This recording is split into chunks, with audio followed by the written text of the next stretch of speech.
be something good here. We're live right now, but I don't know. Man, you guys, I don't know if you guys ever saw Entertainment Tonight. It still comes on, I think, but it's got like this cool saxophone music that I like to steal, but probably got to pay $100,000 to get the rights to. It's got to use it sometime or whatever. But anyway, we are live, ladies and gentlemen, to At the Left Wing, joined as always by John Cooper from Counterpoint Politics, and Politicking Lynn comes back for the third or fourth time she's been on the show. She's a regular. How you been doing, Lynn? I've been doing good. How are you guys? Well, we're all right. We're not things are strange, but overall, how are you personally doing? We gotta separate that at this point. How I'm personally doing goes up and down depending on what the news reports are about how likely Biden is to drop out. Lynn, it's been a roller coaster a couple of weeks here in the Cooper household. Yeah, it's been rough.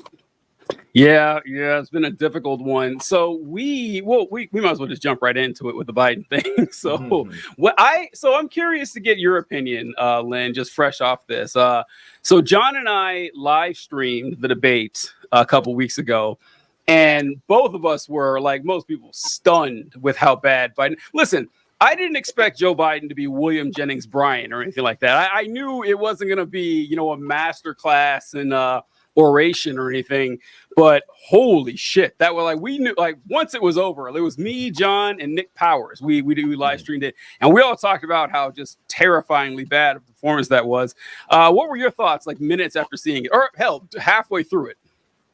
When I was watching it, I just kind of felt like he was spending a lot of time trying to respond to the lies and things that Donald Trump was saying, which is like, we all know it's cap. We know. This is what he does. It's not surprising. And he would always try to rebuke, what something he was saying before he got into his response, which made it seem like he didn't want to respond to what he was actually asked at the time. Mm-hmm. And it's just like and then the time was up. And then now we're going back to Trump. Trump might even teeter-totter, but the thing is about Trump in this debate is like all you had to do was show that he was absolutely ridiculous and keep your cool and answer the questions. You didn't have to respond to anything that he was saying, because people that are Trumpers, they're Trumpers. They don't care what he does. They don't care what he says. They know he's outlandish. They know he's saying all these things.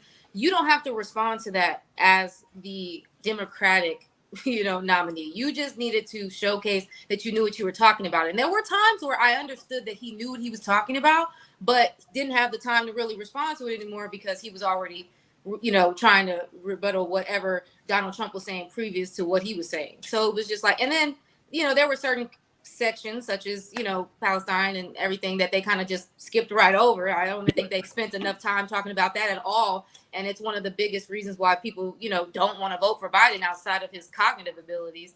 So I just think that it was a fail, but it was like, what I don't like about that debate is now we were spiraling into this other space where now the people that were more, the liberals in the middle, that were like, no, vote blue no matter who, haven't heard that slogan. Haven't heard that slogan, because now they're like, no, we do want you to vote blue no matter who, but not this guy. The guy that we've been saying we didn't want from the beginning, the guy that told us he was a one-term president, the guy you forced on us the last time. So I just think it's spiraling us into this space where we could have done the work a year ago. We could have done this a year ago, and we could have been together, but you weren't listening to us. And so now you have this debate. You see that everyone can see what you've already seen. That's also what makes me mad. I know all of you guys have already seen that prior to them, being in this debate. And now you're like, well, maybe he can keep it together enough so that nobody else can see it. And now we saw it, and here we are. And now we have Chuck Schumer over here talking to the donors about whether or not who they're going to replace Joe Biden with, which shows a lot about our democracy. So, I of course I have a mouthful on that, but that's just my foundation about how I felt about that debate. Well, that's what they paid the big bucks for. Lynn, you said something there, how we were kind of just hoping that the facade would hold. Like, we all knew.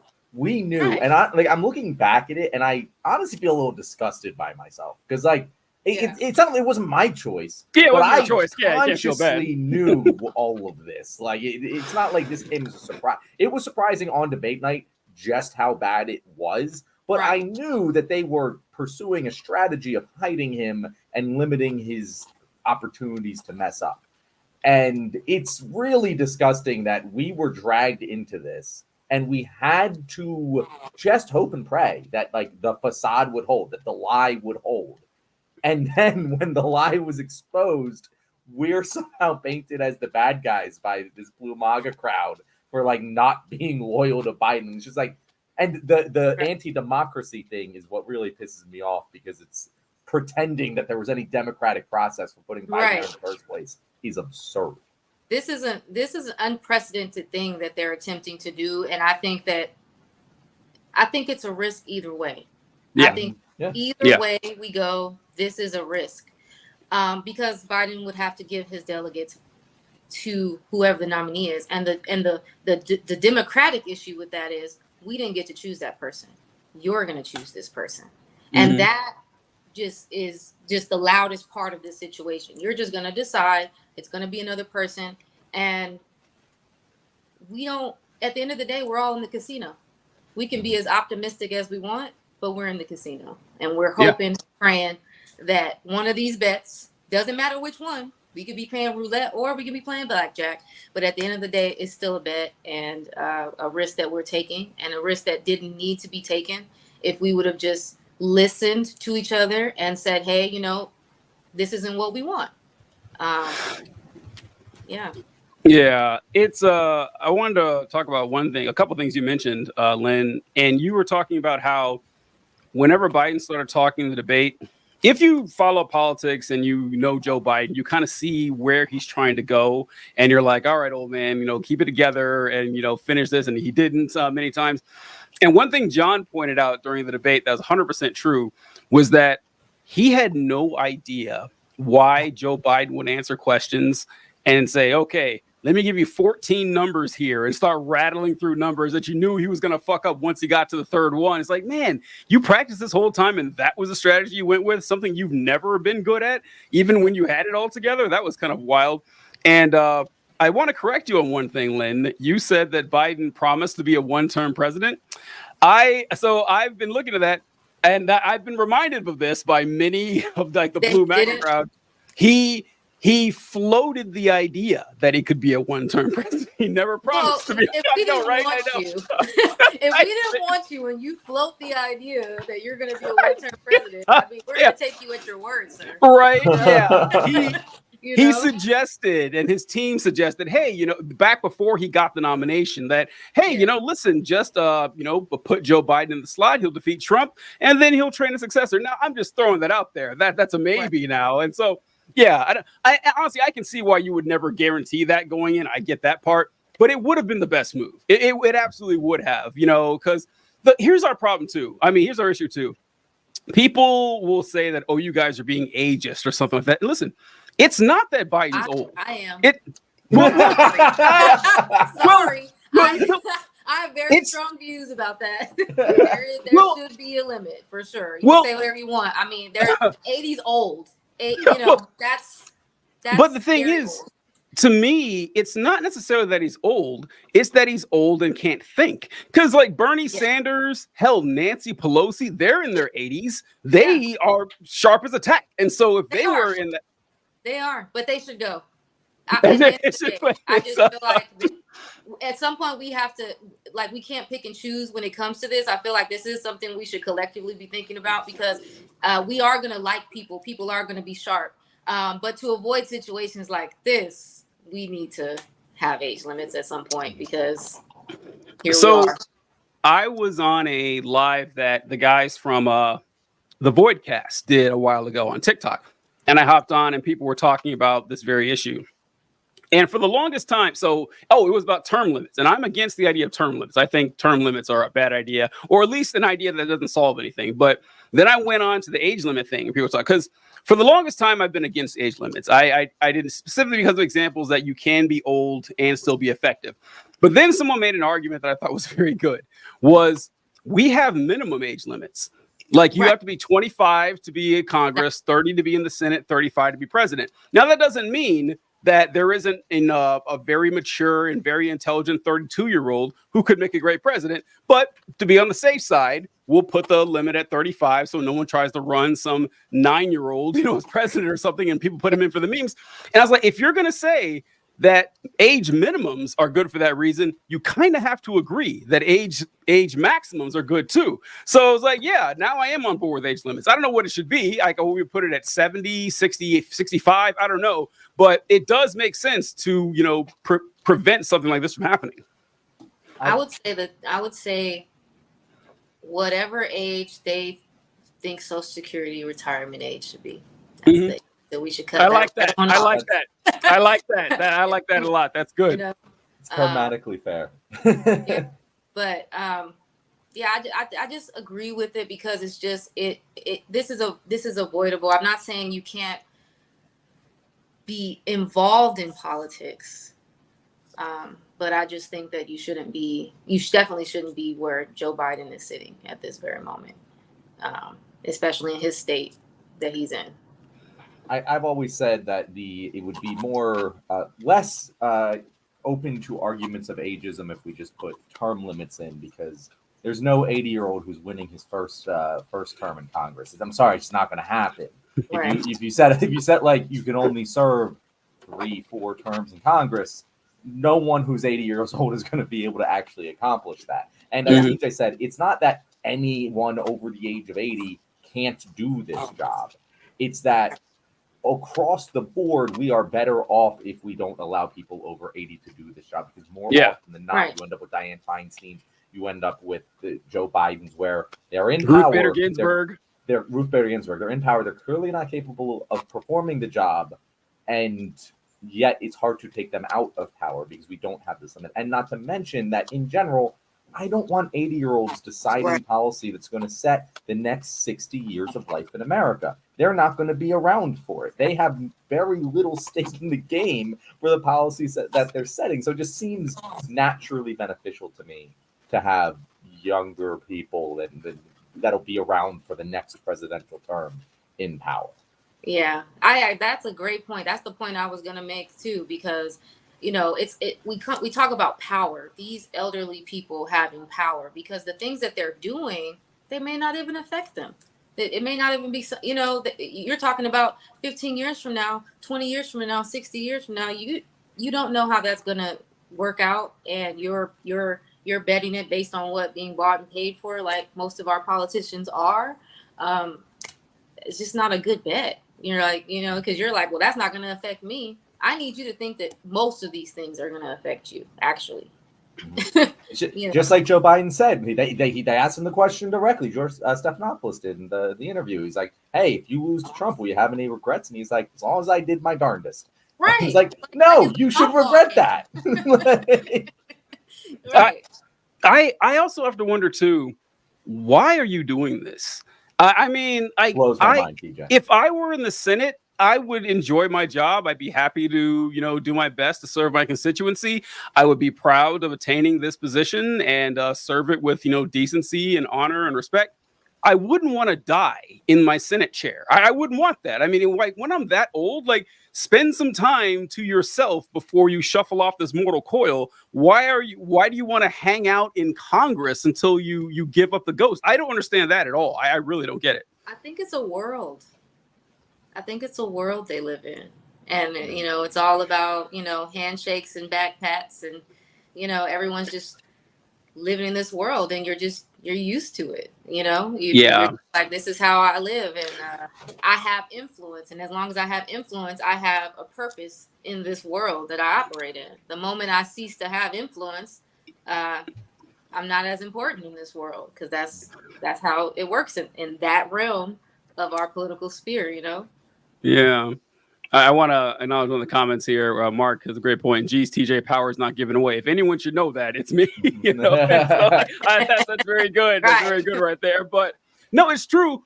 But it's I also think it's about their identity, because sometimes people are just wrapped up in their job, and that's just who they are. They can't ever let it go. I see this a lot in the military. People will get out of the military, and you'll see them, they're wearing the hats, veteran and stuff, or usually as American flag, they wear the beard, they have decals on their truck. I remember one time my dad and I dad was visiting his friends in Georgia or something like that. And we went and saw this guy. He was retired. And his license plate, it was a personalized license plate that said Sergeant Major.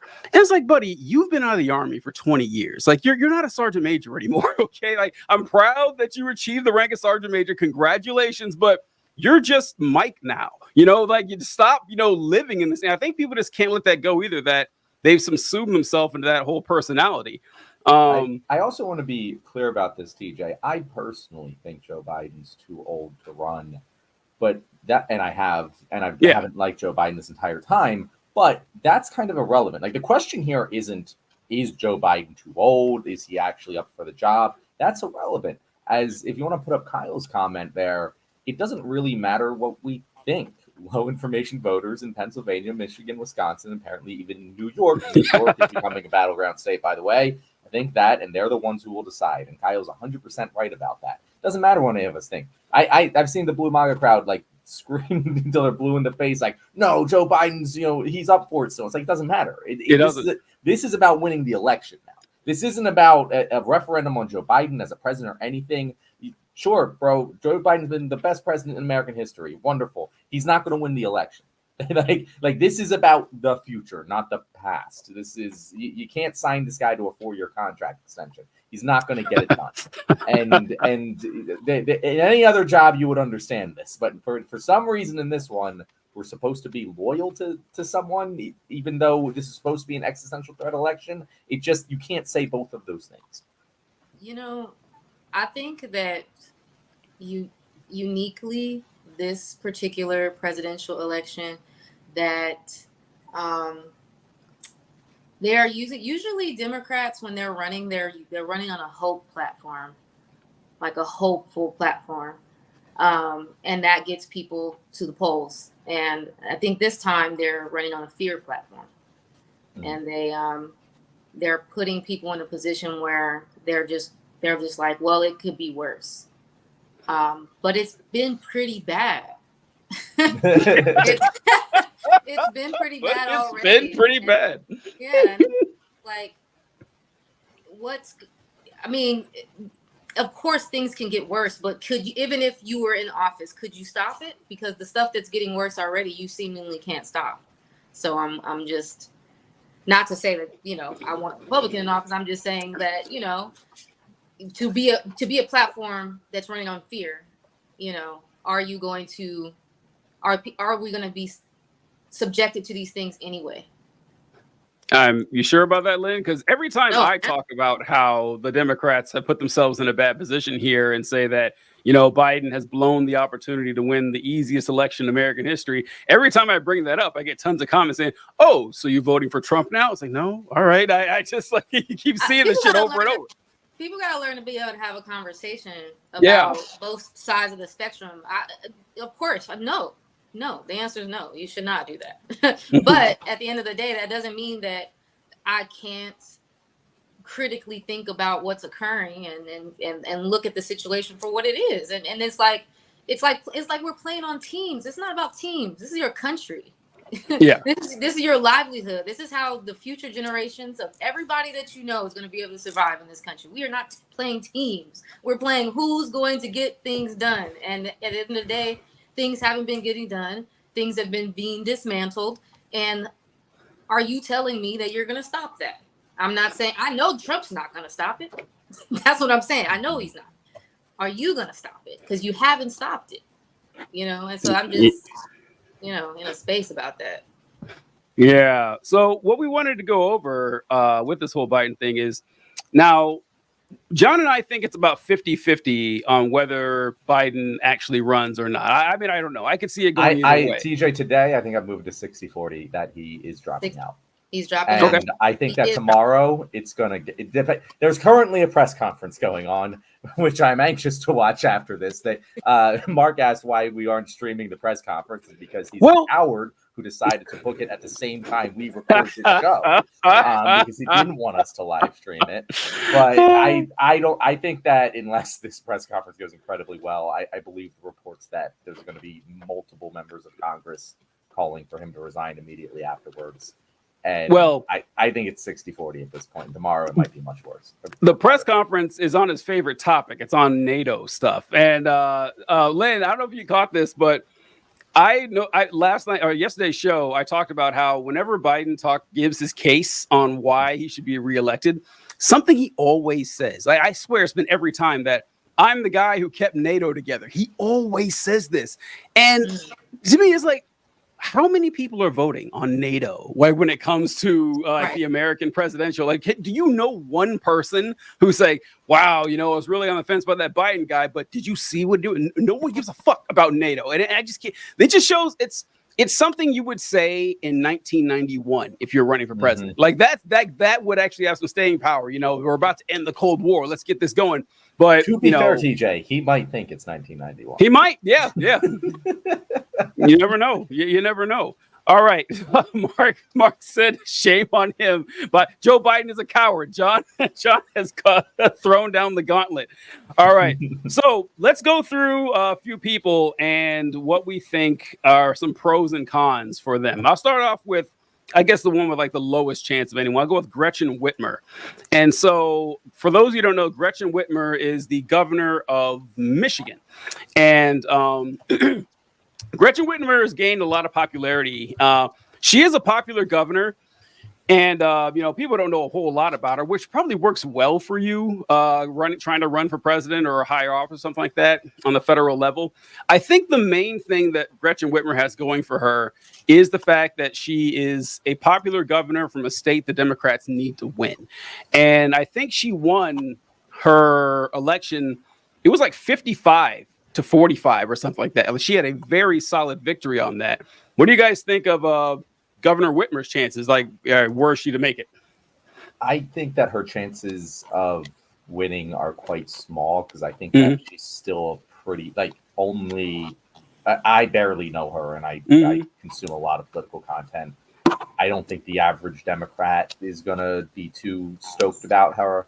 However, she is the very well-liked governor of Michigan and basically guarantees a Michigan win, which should not be taken lightly, because if you win Michigan, you only need to win 2, maybe 3 more states, and it's a lock.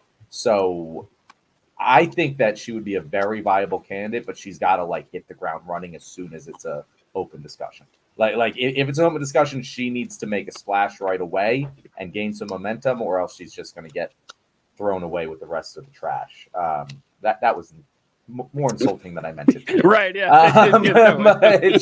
She's just going to get talked over because people don't really know who she is as much. But strategically, she's a pretty good option. What do you think, Lynn?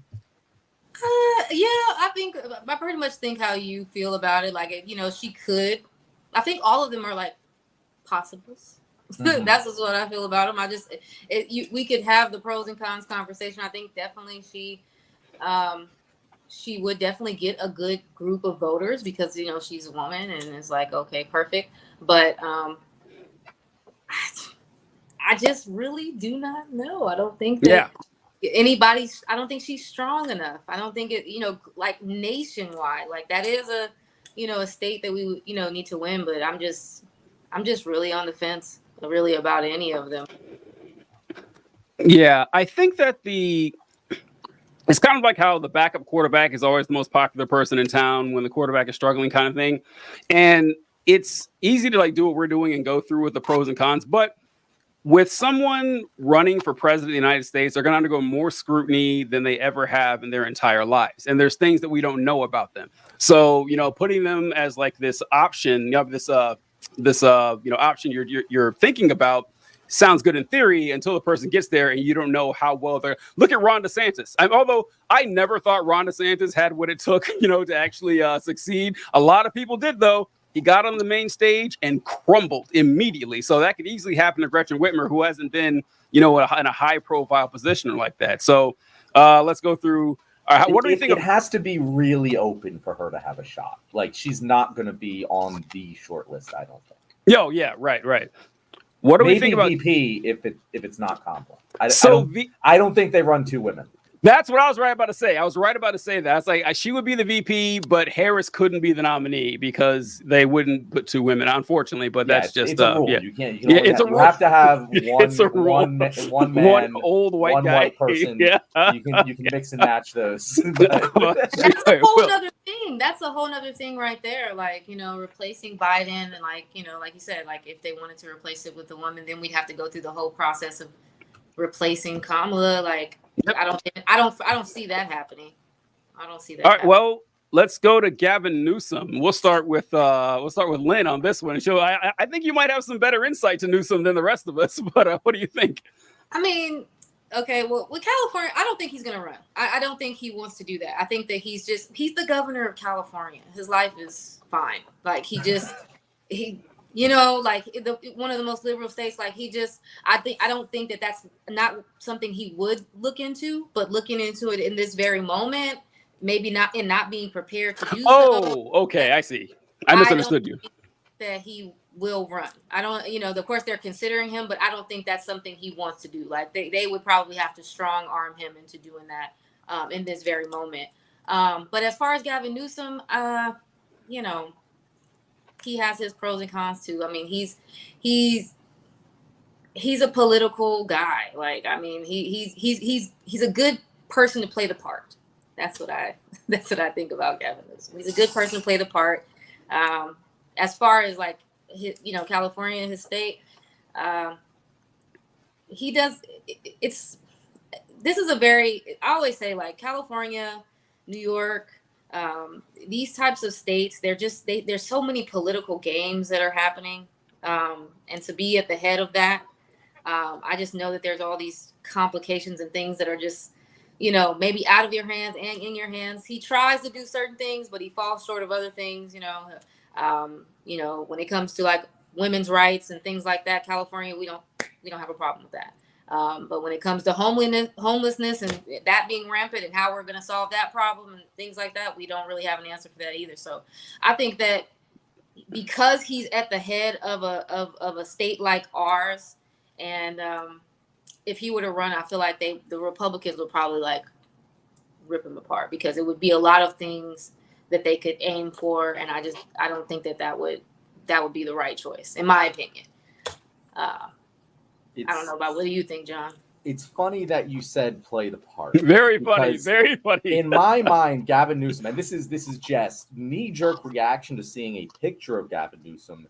He looks like the asshole politician in a movie. Like, he looks like a movie politician, and usually a bad guy. Like, I look at him and I get bad guy vibes all the way through. His policy, as you mentioned, isn't bad, isn't great. It's fairly just milquetoast neoliberal California Democrat shit. Like, you're not going to be surprised by anything with Gavin Newsom, but he's a hell no for me. Like, I would rather basically anyone else on the list than Gavin. I trust Gavin Newsom about as far as I can throw him in. And that's what I'm saying. He's such a good politician. You don't know if they're on the take. And that's how I kind of think about him. Like, he does a lot of good things, but he just gives off, I don't know vibes. Like, I don't know. I don't know. But I will say he has the opposite problem, Gretchen Whitmer, where name recognition wise, he's probably number one on the list. Of people not named Kamala Harris. He's number one on the list behind her. Probably. I can't imagine any. Maybe Pete. Pete might be more known, but he's the average American, like Secretary of Transportation. Deal. They do float him out there a lot. Yeah. I think that he's been on like more than news. I would rank him third, but it's a close third. John and I spent like 5 minutes yesterday talking about how Gavin Newsom he's always looked this way to me. But he was mayor of San Francisco years ago. I remember that's when I first heard about him. He looked slimy back then too. You guys ever meet a politician in real life? Did this ever happen where you meet and you're like, oh, that doesn't look like a real human being, because they're always like done up for TV, and their hair is all weird and the makeup's all off, he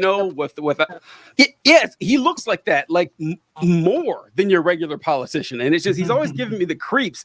And I feel like American politics is slowly descending into just like it's just reality TV now, and we're gonna need to just get into the mud to win any election. And so one thing I thought that could work in his favor is that he was married to Donald Trump Jr.'s current fiance. I feel like he could use that to just, rub it in his face, which, people, why not, right? Like, why not? Let's just let's just devolve into the monsters we all want to be.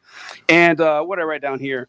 Oh, yeah, John, a long time ago, Lane, we had a guest on the show who we brought up a conversation about Gavin Newsom vetoing a resolution. Oh, John knows where we're going. John knows where we're going. He vetoed a bill that would give unemployment payments to striking workers. And we were arguing that it was a good thing. We had a guest who disagreed. And John started putting forth his argument here. The guest got so pissed off, he cussed out John and quit. Just turned off there right in the middle of the show. Like, this happened a long time ago. You remember that, don't you, John? Oh, I'll never forget that guy. What Sheed? His name was I don't remember his name. Yeah, but yeah, it was the weirdest thing hill to die on. He didn't think it was fair. He didn't think it was fair that striking workers could get unemployment payments after a certain number of months or whatever. He thought that was unfair. And John was like, well, in fact, it was me, John, and Corey Bradford. It was the three of us. Yeah. And then we were all like, well, it's kind of reasonable. Guy flipped his lid. He completely lost his shit over it. And yeah, it wasn't just a great disagreement. The guy, I don't know what his deal was, but I just thought about that. I think that is emblematic of the kind of guy you get with Gavin Newsom. He's not going to be pro-labor. He's not fighting from the left. He's holding the center. Some people just have Stockholm syndrome to capitalism. That's all. They don't they don't understand. And see, the thing about California specifically is that you have a lot of red here. We have a lot of red, but it is drowned out by the large urban centers that are very, very blue. And so it's not enough of them, but they're there. They're there. That definitely are like, I'm against all kinds of things that doesn't really matter because everyone else, that's blue is for it. So therefore, that's what happens in the state. But there's pushback all the time.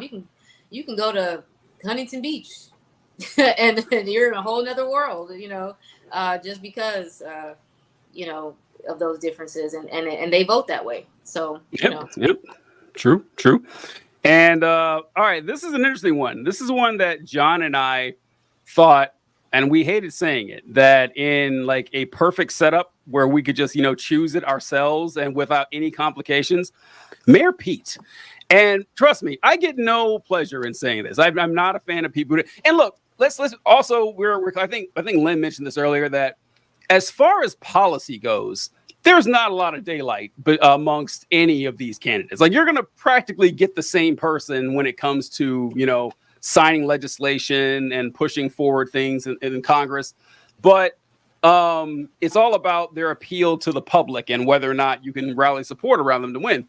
And I think that if I had to choose amongst this group, like the person who could most effectively communicate to the population and be like on a one-on-one debate with Trump, my choice would be Pete Buttigieg. Now, it doesn't mean that I think he should be the nominee, but I think that, in all things being equal, I think he's the best politician of the group. And I think he would have the best chance. What do you think, Lynn? I think so. I think that he's a pretty good, as far as like cookie cutter, but also wanting it to look a certain way for the most part. I think he's a pretty conservative Democrat. Mm-hmm. To be, a part of the LGBTQ community. But I do think that as far as what the job of a politician entails, I think that he knows exactly what he's doing. I think he does it like a science, actually. Yeah. Yeah, he's an incredibly effective communicator, and that is the kryptonite to Donald Trump. Like, if you, like Donald Trump's, he has one rhetorical strategy, and that's gish gallop. Like, that's all he does, is he just gish gallops. He just throws a bunch of bullshit out there, and he knows that Joe Biden can't really track all of it and respond to it. Even in 2020, it was effective against Joe Biden. Joe Biden's never been good at that, just succinct communication. Hillary Clinton also not particularly good against that strategy. Pete Buttigieg would eviscerate it. He's the guy they send on Fox News to go yell at the Republican. And by yell, I don't mean yell. He doesn't yell. Yeah. He just puts it straightforward. Here's the points. For whatever reason, when he speaks, I hear the numbers. I hear the statistics come out of his mouth. When most other politicians speak, it just feels like mouth service. When he speaks, it does seem to be a complete argument that he's making that is understood by normal people. And I think that would be incredibly effective against Donald Trump. Do I want him as president? No, because that's my worry is that he's going to be too like Gavin Newsom. It's like Gavin Newsom, but I think he'd be even more effective than Gavin Newsom. And it would be kind of like Obama 2.0, where he kind of uses a lot of progressive rhetoric to get not a hell of a lot done. I think it would be like that. Oh yeah, because he would have the support of the LGBTQ community for the most part. So yeah, he'd be hard to unseat. Yeah, be able to push that forward. But, oh, sorry, go ahead. No, I'm just saying, but at the same time, it's like, I just think like we can think about whether or not, I don't know. Do you guys really want Joe Biden to be replaced? Yes. Yes. Yes. I think that as of now, like, I'll put it this way. If they can replace Joe Biden in the next, I don't know, 3 weeks or something, then yeah, I think our chances are better. Moderately better at most. It's not like it's a guarantee, but that's what I would say. And John and I talked about this too. The longer this goes on, the less sense it makes to actually replace Biden, because then the person, has a smaller ramp to actually to win. But like, if I could snap my fingers today, yeah, I think that replaces. And that's not to say that would actually work. Like, that you can't say it. It's a gamble, because I think it's a huge gamble to let Biden run, but it's also a huge gamble to, have a brand new nominee out of fucking nowhere. So there's what I was going to ask you, Lynn, it was kind of along the same line, is that you said in your opening statement that the Democrats aren't really putting forward, hey, here's a vision that we can actually, enact as the leaders of this nation, something that you can take pride in, something that you can stand up for and defend us on. Instead, it's always looking backwards. It's like, well, here's what we've done, and here's, something we stopped. And you said the important line there, and it was, I forgot it. But it was something. Yeah, I just lost it. But it was like, we're not as bad as them, or something like that. It's like you said, and it got me thinking just now while we're going through this list. And John, we were talking about how there's not a lot of difference.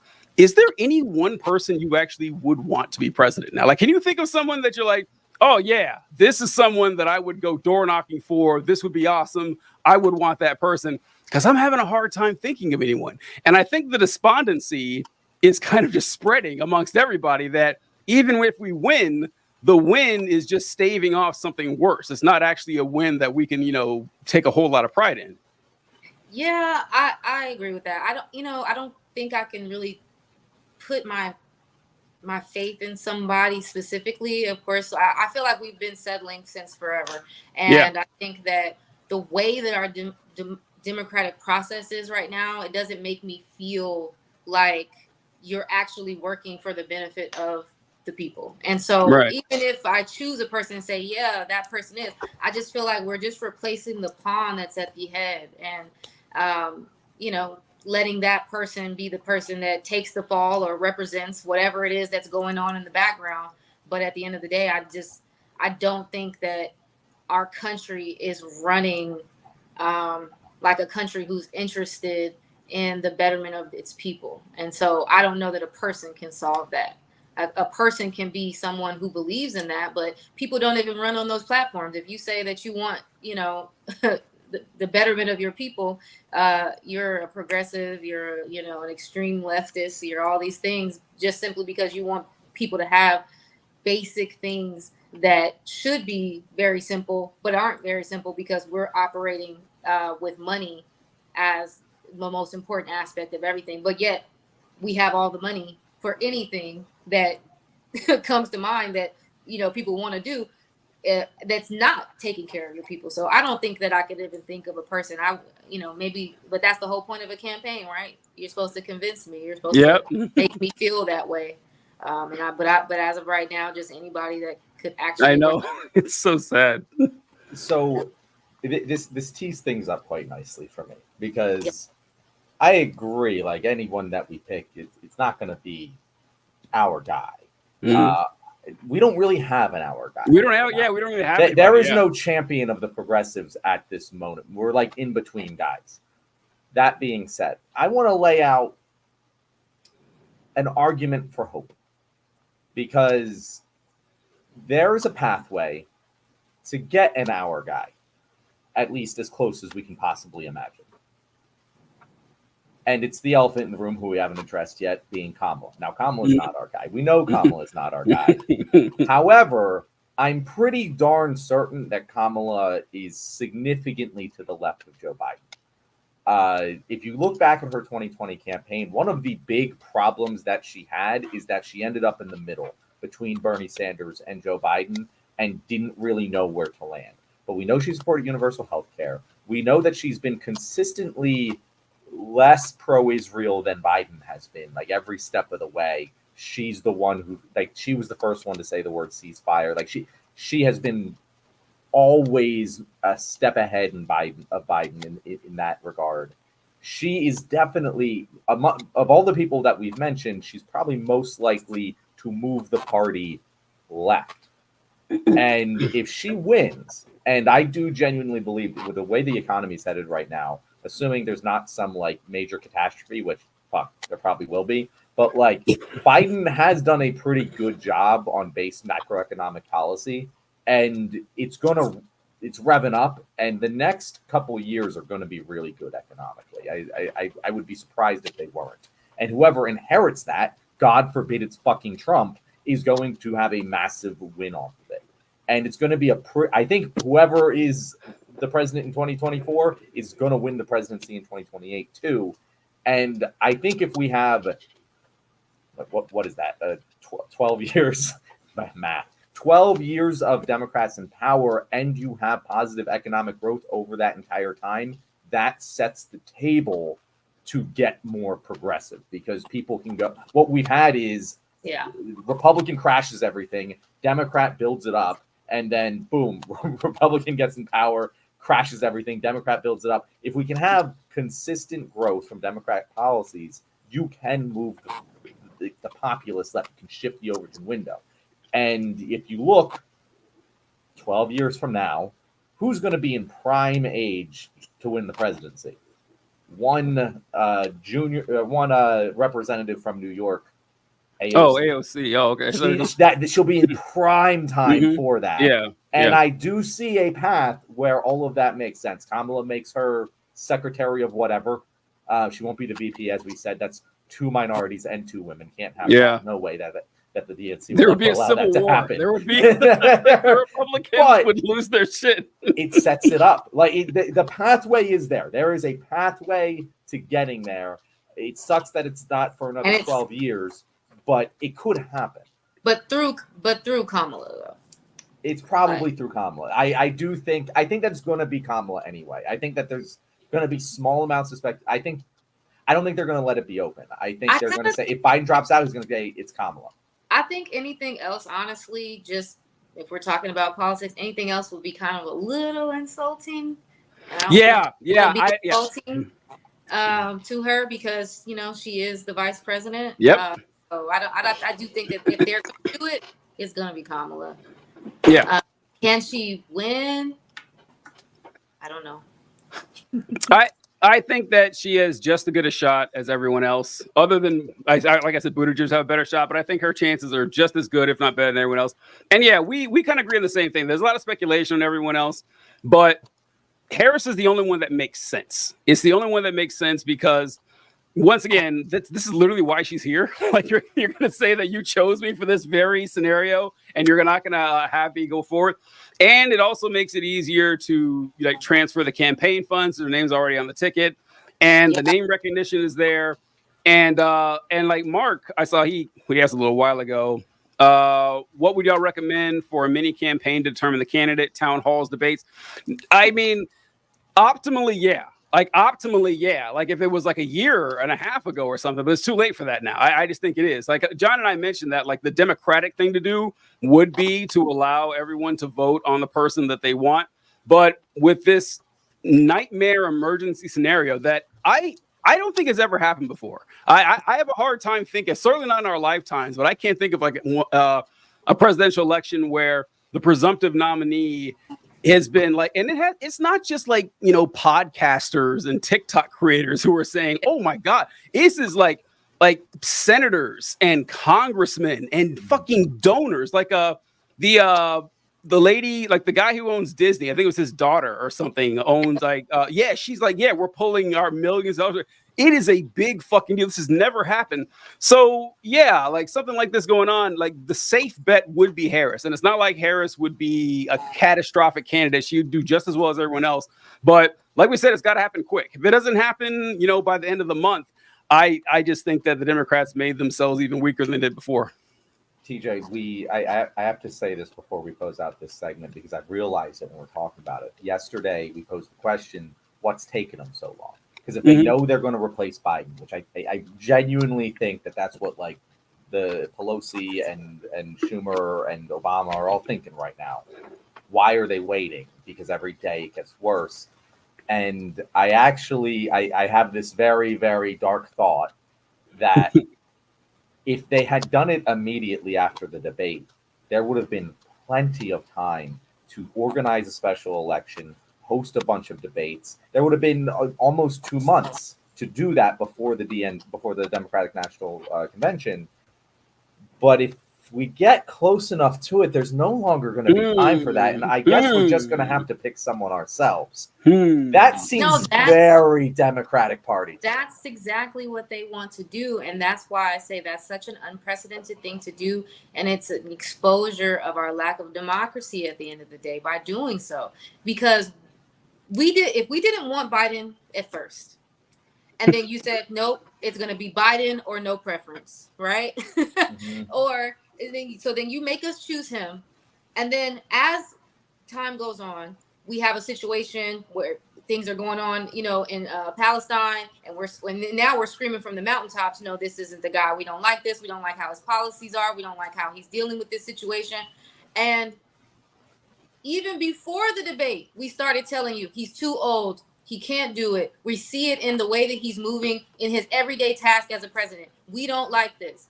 All of this goes ignored until the lie, like I said, like the veil can no longer be held up, and the facade of what you guys were trying to do and put him in a wheelchair and roll him around and just decide that he's going to be the president. I don't know what you guys' plans were, but now that everybody can see it, you're telling me that now you can make a decision, but you don't want it to be our decision. You want it to be your decision because it was always your decision. And that's exposing that, is it even our decision? It's almost like do whatever the hell you guys want. That's what you're going to do anyway, right? It's a gamble. You guys are going to gamble with our entire country regardless of what we want. So that's what's about to happen. I do think it probably will be Kamala, which I know, right? I know, right? I know. It's like the roulette is rolling. Oh God! We're just hoping and praying that it lands on blue. I'm sorry, it's on blue. Nice. I'm sorry, Lynn. When you were talking there, I just presented the hopeful future. I just saw the dark past that might have happened, and I didn't even realize it. If you're sitting here a year ago when the decision is being made over whether Biden's going to run or not, what's hot in the streets a year ago? Massive labor movement. Massive. Absolutely terrifying the people in power. If they were sitting there and thinking, we don't want to risk, we know Biden can't win, but we don't want to risk a Bernie populist movement to beat us in the primaries. We just don't have a primary. I don't know, randomly schedule the first debate with just enough time before the convention that we can pretend to play this out, but then actually make a decision before there's enough time at all to actually have an election. And we're just not going to give him his happy pills before the debate. He's going to face plant. This is tinfoil hat, but is it really? We got to give credit where credit's due. Amanda Seales said this a year ago. Did she? She said these people are you guys, we're not all playing the same game. We're trying to play the same game. We're playing with cheaters at the end of the day. And she's like, and if you think that they're going to let us choose who they want, no, they're going to let this play out, and then they're going to make a decision. And she's like, and that's the exact situation that we're in right now. And it's like, I don't know, like it's really disheartening to go into this election cycle like feeling like kind of hopeless, trying to force yourself to feel optimism when you really feel like a little hopeless, because it doesn't feel good. Even if he gets replaced, that doesn't feel good either, because it's just none of this has felt good. Like we're not doing good. Well, the thing is that it's kind of like a double dose, because let's say, like, once again, like John and I have mentioned a few times, scheduling that debate, it's bewildering. Like, listen, the conspiracy, I might as well buy it, because like the standard narrative doesn't make sense either. That the debate was it was an unforced error. If Joe Biden had come out and said, I'm not going to debate Donald Trump, it's a waste of time, no one would have blamed him. We wouldn't have been like, whoa, right? Like, no. Why would you debate? What was the point? It's you and him. Nobody would have given Biden shit. Republicans would have, but who the fuck cares? They're insane anyway. He could have just done nothing, and I think he could have cruised his way into the White House. I think he'd have won. But scheduling the debate was bad news in itself. Scheduling it at 9 p.m. when I didn't want to stay up that late. And I'm half Biden's age, He's it's just like past his bedtime. We all know this. Insanity. Like, none of it makes any sense. So who knows? I'm willing to buy any conspiracy that. Tinfoil conspiracy. It just doesn't sound right. It doesn't feel right. It doesn't. We're doing something that's never been done ever. Like in June.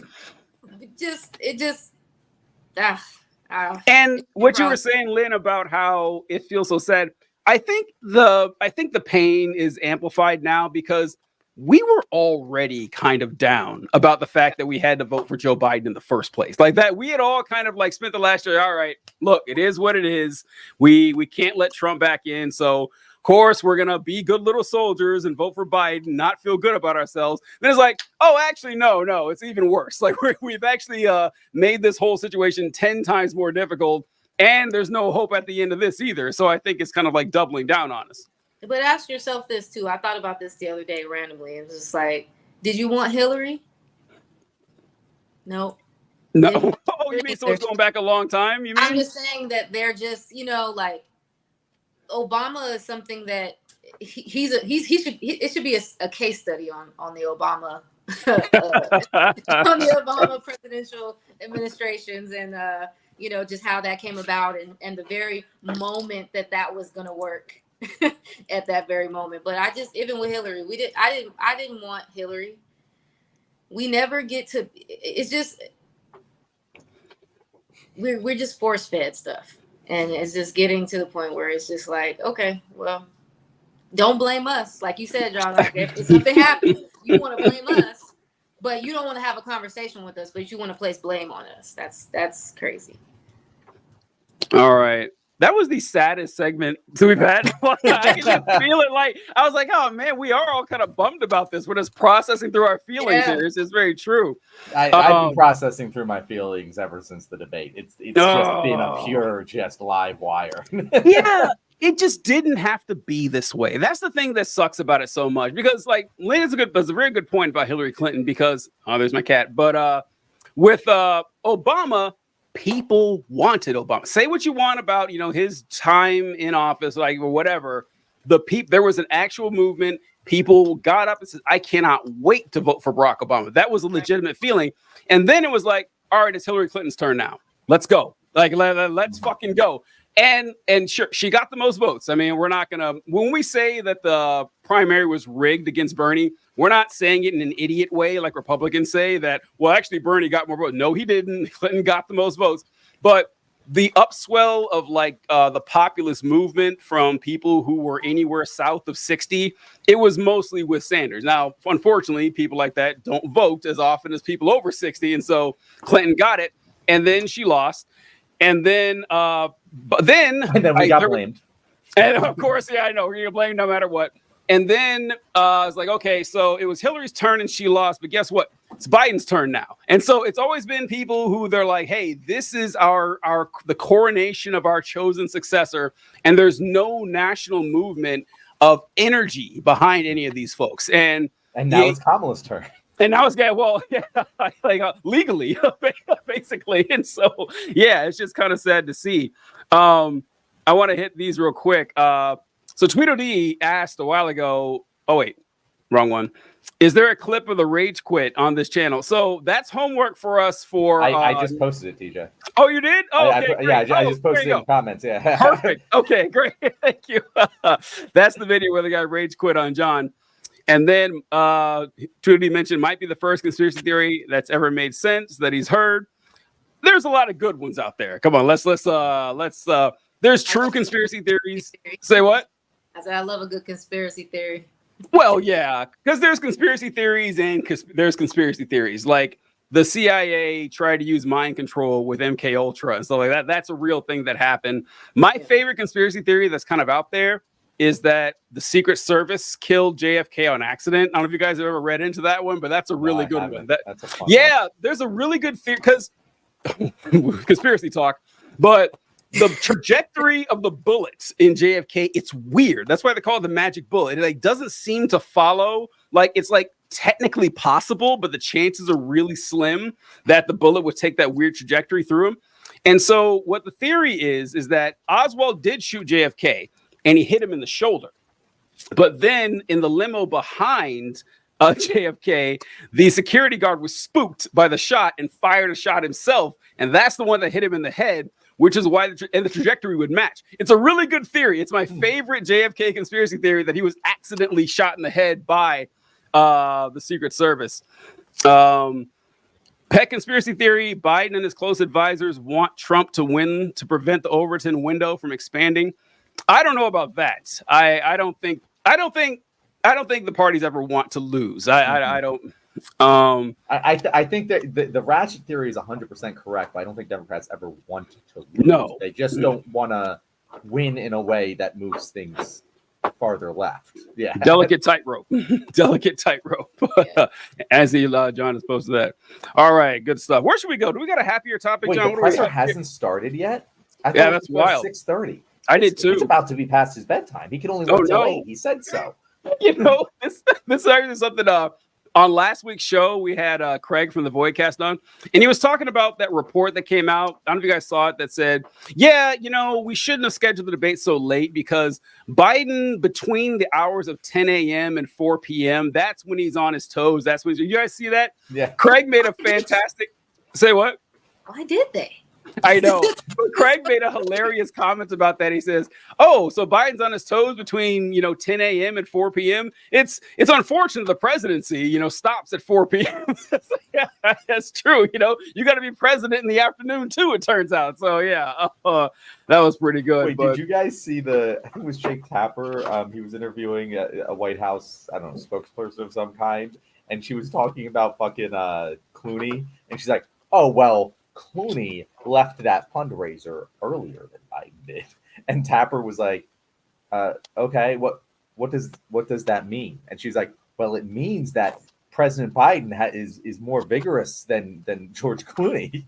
And literally, Tapper goes, "Oh, okay." He literally laughed at her. It was the most ridiculous, and that was like rehearsed. Like, I almost feel, 10 for hat back on. I almost feel like even having that fundraiser was an alley-oop to making it believable that they were standing behind Biden this whole time. Because it's like, how do you have this? You guys all were talking to him.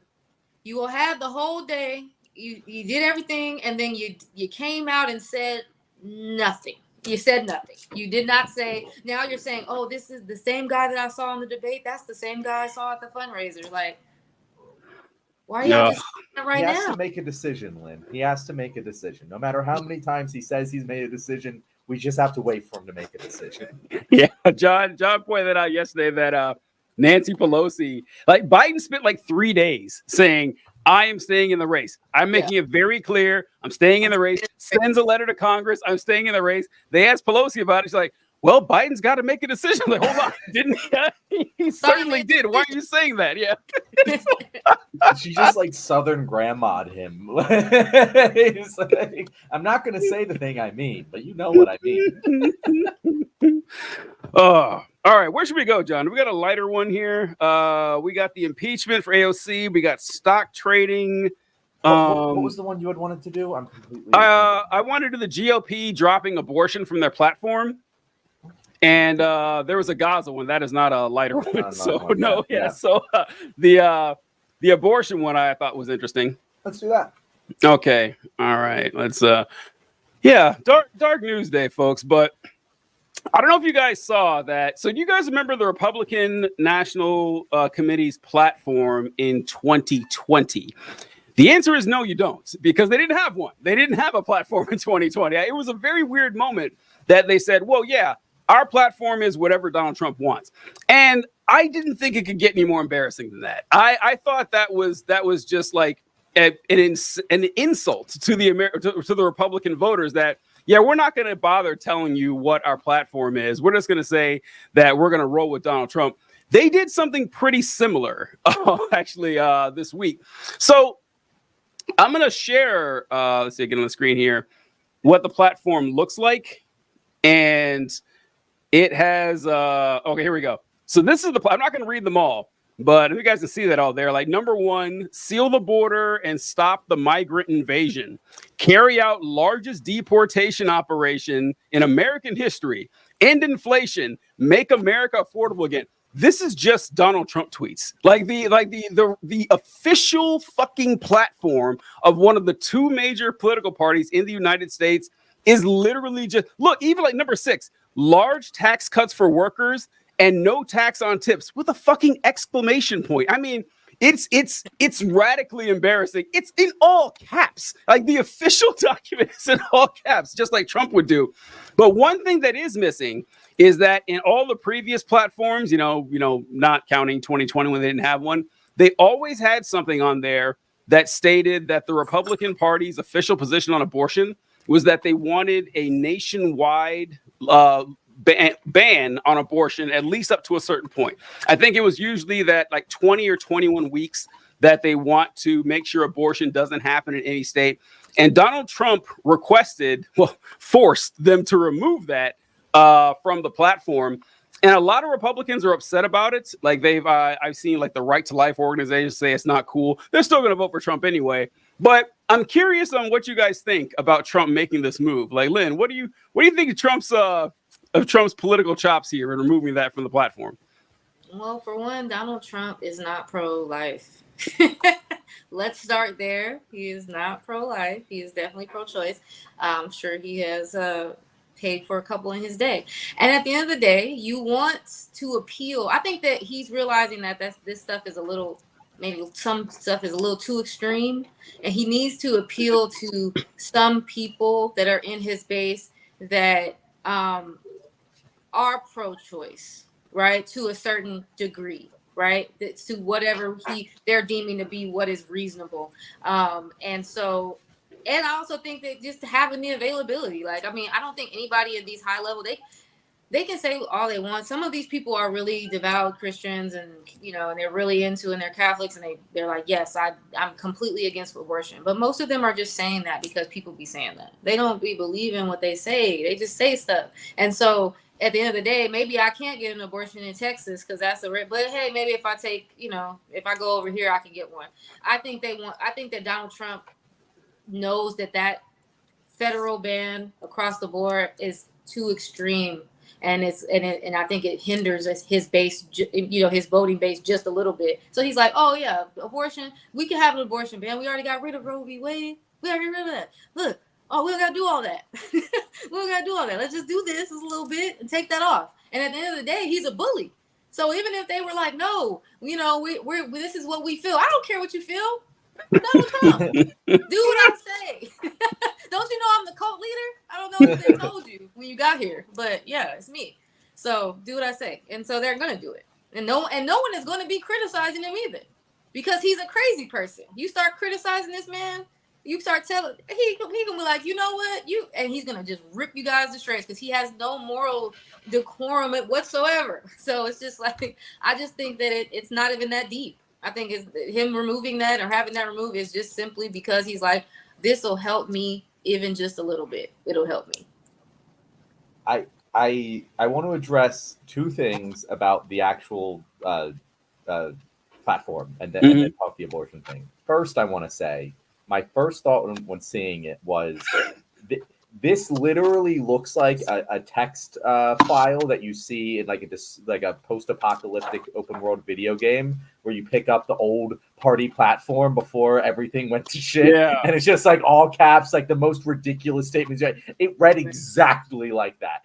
Two, it's so funny because who buys that? I get the people who are like, yo, Trump's my guy. Like, I fucking hate brown people, whatever. Like, I don't like those people, but at least I understand the mindset. I understand racism, you know? I don't understand looking at the all cap shit and going, that's my guy.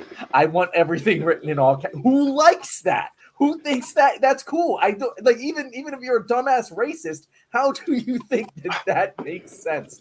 That's my my soapbox. But with the abortion thing, yeah, it actually is pretty savvy for Donald Trump. As Lynn said, he isn't personally pro-life. It's not a matter of if he's paid for abortions; it's a matter of how many. But yeah, he doesn't care about it. But he does care about being the guy that won it for the Republicans. Like, he definitely cares about being the guy that took down Roe v. Wade. But it's actually an incredible amount of restraint and honestly worries me to have him not just showboating about that. Because I thought that he would sink himself with that, and it not even being on the platform is a concerning level of political savvy coming from the Trump camp, because it's smart. All he has, he's just like, yo guys, I know that it's not on the platform. Shut the fuck up about it. I'm gonna do it. Okay, just I can't say that before the election. Like that's what he's doing right now. Yeah, and it's obvious. He's not interested in any. This man is interested in self-service. Okay, so. Listen, I'll say whatever I have to say. I'll do whatever I have to do. When I get in the office, things that don't affect me, I don't care. I will let you do them. Just do what I say and get me in office. And he knows that talking about Roe v. Wade's already gone. Don't shh. Everybody relax. It's gone already. Let's get in office first. We don't even gotta talk about that. They're still in shambles from us dismantling that. Just let that ride out. And I'll do whatever y'all want to do when I get in office, but I don't really care about that. Like, so just chill. Yeah. You know? Yeah. Full agreement with you guys about Trump. It's funny listening to Donald Trump talk about abortion when he was first running for office. One of my favorite things to do, because he kept stepping in it. He kept saying stuff that honestly makes sense if you're trying to be a pro-life person. Like, something he said was, they asked him, hey, do you think women who have abortions should be punished? And he's like, yeah, of course, that makes sense. And then he had to backtrack the next day because he figured out, or probably, oh no, we only say to punish the doctors, not the women. And of course, Donald Trump is cool with abortions. Like, everyone knows Trump has definitely paid for a few abortions in his day. Probably wish he paid for a couple more at this point. But, you know, that's not news to anybody. He's always been cool with that shit. But I do agree with John that, or both of you, that game recognized game. I gotta tell you, good politics when I see it. I'm a little surprised or upset, honestly, that the one moment when Biden was falling apart in that debate, there were a couple of moments where like, Trump's really stepped in it now. And that's when he talked about abortion, where he said that, you know, I put the judges in the Supreme Court and all the legal experts, every legal scholar in the nation agreed. And I was like, okay, Biden's gonna, if there is anything this man is prepared for, it is for this moment here. completely shit the bed. Like what did he do, TJ? He pivoted to what on that question? He pivoted to, hey, the idea. He kept saying the idea. I don't know if you guys caught that. The idea. That's what he was saying that like every response. But he's like, people are getting raped and having and not having abortion. Like that poor girl who was raped by an illegal immigrant. You went to her funeral last week. I was like, what are you doing? Wait, what are you doing? Like it's like watching someone catch an interception and then running to the wrong end zone. Exactly. It's like you almost had it. I remember. Go ahead. What are you saying, Lynn? I was just gonna say, very simple answer. He could have just. First of all, you have a vice president who's a woman, so you could have pulled from, I've talked about this, because Kamala is, really involved with young women and making sure they have access to healthcare. Well, he could have led in with that and then really just talked about how, like, at the end of the day, you got to pull on people. Some of this is heartstrings, and I don't think that Biden knows how to pull those sometimes as a political person. He doesn't, he doesn't know where to go. You got to go and you got to really start talking about the fact that, a lot of these situations are, when it comes to abortion, yes. Do people have abortions? Yes. I don't think people should have kids that they don't want to have, because what happens is those kids get put into a system, and they're put into a system that's not always the best for them. So at the end of the day, I'm always going to be pro-choice. I've always wanted to be the woman, but we always talk about it in the lens of if a woman is raped or if something happens. At the end of the day, it's about bodily autonomy. It's about that woman being able to make a choice at the end of the day. And it is one of the hardest choices. If you've ever talked to a woman who's had an abortion, it is one of the most difficult choices that women make. It is not something that people just be like, oh, I'm doing today. I'm about to go get my abortion today. No, it is terrible. It's a terrible day. It's probably a terrible couple of days. You feel terrible. You spiritually, emotionally, physically. Hopefully those women have support when they need support. He could have just went into all these different things about why those things are why having it and having the resources available is so important. But no, he takes too much time trying to be like, I'm better, see, because what was he talking about? And then it's like, you don't have the cognitive ability to bring it back. Once it's gone, and you're never coming back, because you can't do it now. Whatever thought he's on, it's on a train. It's a one-way train straight out of town, and he just, he's not coming back to the point. So he shouldn't have spent that much time on that anyway. He shouldn't have even done that. It's hard to think of a worse answer.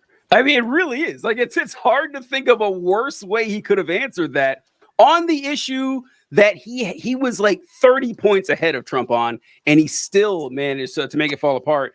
And I want to mention something you talk about there, Lynn, before I continue. I'm so glad you said this, because this is a point that I too have been harping on for a long time, is that far too often people on the left get defensive about abortion, where they try to justify it or something. It's like, well, right. You're like, these people want to stop abortion. What about a 12-year-old who has to have a baby? Isn't that awful? What about these horrible exceptions? As if abortion is so terrible and shameful and like, something that, should be, looked down upon at every opportunity. Like, no, it's bodily autonomy. That's the issue. Because the rape, incest, and life of the mother, those are the exceptions that people try to fight for. When Republicans put it, let's say Republicans capitulated, and times they do. They always say this, like, I'm for a 12-week ban, except for rape, incest, life of the mother. That's bullshit. Like, those are bullshit examples. Because let's go with the first one. Let's go with rape. How do you intend on proving this girl was raped? How do you intend on doing that? All right, we're going to have a court case. I guarantee it's going to take a hell of a lot longer than 12 weeks. It's going to take a lot longer to prove that she was raped. By the time they've actually adjudicated that, let's say they actually do it. Let's say they find someone guilty, right? Too late. It's too late to have the abortion. Like, she's 7 months pregnant now. And so it is complete nonsense that we keep falling into that trap. So I'm so glad you said that. But this is going back to what I was saying about Trump too, about this whole issue is it pains me to say this, but Trump is smarter than I thought. Like, he's actually smarter than I thought. I got to give him credit, because how much have we heard from Trump since the debate? I mean, how much really have you heard from him? Like, yeah, I feel like before the debate, I saw Trump on TV every other day. I saw him releasing wild insanity every other day. Since he got that huge win, shockingly quiet. Shockingly quiet. What does he need to say? His Right? You walked up and you saw your arch nemesis getting jumped by their own friends. You're not going to help. Absolutely not. Like, let me get out of here. He attacked George Clooney for asking Biden to step down. Trump doesn't want Biden to step down. That's the last thing Trump wants. And with the platform, I was digging through here, so I'm going to reshare this, where it talks about like the actual wording deeper into the platform. It says Republicans, let me make this bigger for me, so here. Republicans will protect and defend the vote of the people from within the states on the issue of life. We proudly stand for families and life. We believe the 14th Amendment, blah, blah. But basically, it goes back to all the stuff listed down here. We oppose late-term abortion while supporting mothers and policies that advance prenatal care, access to birth control, and IVF. That's a great... Don't. I know, right? Yeah, right. They don't. But the important thing is that he says that we want to defend the vote of people within the states. It's coded enough that if you don't follow what's going on, it seems like a logical solution. Like what it actually means is that if you live in Mississippi, the people can vote on a complete abortion ban without saying that. So, I mean, it's so fucking unfortunate that the Democrats are getting outsmarted by Trump here. I think it's kind of gross, but that's the dark reality we find ourselves in. I mean, they just didn't think this was going to happen. They thought this guy was going to be out of here with some type of technicality. They thought it was going to be another Republican. I think you think they really thought that, Lynn? Predictions or whatever. They just thought something was going to happen that was going to give us a leg up. That's a good So I was wondering that too, because I couldn't believe this, because a lot of people say, "Oh, well, it's not gonna matter. Trump's gonna be in prison." It's like, no, he's not. Like, no, he's not. But do we think that that's what these guys were thinking? Oh, I'm sure someone will have Trump locked up by November. Is that what they were banking on? Because I don't know. They keep thinking that people, like anyone that's gonna vote for Trump today, is gonna vote for Trump. Yes, that's not changing. Yeah, there's not changing. No one's gonna change their mind at this point. Okay. These people are like devout Christians to Trump. Okay. They are very serious. And I just think that they thought maybe at some point, because of all of his legal troubles, because of all of the things that was going on with Trump, that it would sway people because it's so ridiculous. What, a president that's a felon? Once he's a felon, they're going to kick him right off to the curb. But it's like, that's what you're not understanding about this situation. Like, it's almost like, bending the knee. They have already done that. They are not. They're going to fight for Prince Rhaenyra. You know what I'm saying? At the end of the day, they're going to make sure that at the end of the day, the person that they want is in office. And I just think that they miscalculated. Democrats severely miscalculated that. And now we're here, and you see, because if you thought it was going to be someone else, Biden could probably clear the floor with somebody else. No problem. But when it's Trump and them thinking like, oh, he's going to be in jail. I didn't ever think he was going to go to jail though. That's work. He has Secret Service. Does that end? Like, we've never had this situation before, but it's even deeper that there's nothing that says that he can't be the president as a felon anyway. So, he could be the president in a jail cell. True. Yeah, he could. Yeah. That was written to keep that from happening. So I think they just, they didn't have the foresight, or they were being arrogant, like they always are. The Democrats, if they're not anything, they're arrogant. So I think the arrogance could have worked if Biden never opened his mouth. Like, I do. I think that actually could have worked. Like, I think it could have. Yeah, if that never happened, I think Biden still would have had a better chance. But they just, and John and I think we saw this before. This has never been about swaying Trump supporters. Like this, I always say this too, that in the game of politics, you want to focus on mobilization, not persuasion. Persuasion, if it works, could take years before you could change someone's minds about politics, if it ever happens. But getting people, this is why the debate was so catastrophic for Biden. I don't think that there is people who were thinking, this Trump or Biden guy, don't know much about either of them. Let's see how there's nobody that fits that category. No one. But there were people who aren't like us, and they're like, all right, I want to be a responsible citizen, so I'm going to vote. Donald Trump is a maniac. I'm certainly not voting for him. But I'm kind of worried. Like, does this Biden guy have what it takes to survive 5 years? If he can prove to me that he does, I'm going to take time out of my day to vote for him. He lost all those folks. I mean, or at least a large percentage of them that could cost him the election, which is like this entire thing's an unforced error that shouldn't have happened in the first place. And they're getting outgamed by Trump. And it's just it's ridiculous. The other thing I realized, TJ, the other day is school's about to be back in session before we know it. Those campus protests are going to start right back up. And if Biden is sitting in the office when they do, it's going to go very badly for him. It's just more bad news cycles for him. It's only going to get worse from here. That too. That's what we talk about a lot is that this is not going away, which is what makes it so annoying. That you think Biden's going to get from here to there without another massive fuck up? Really? You really believe that?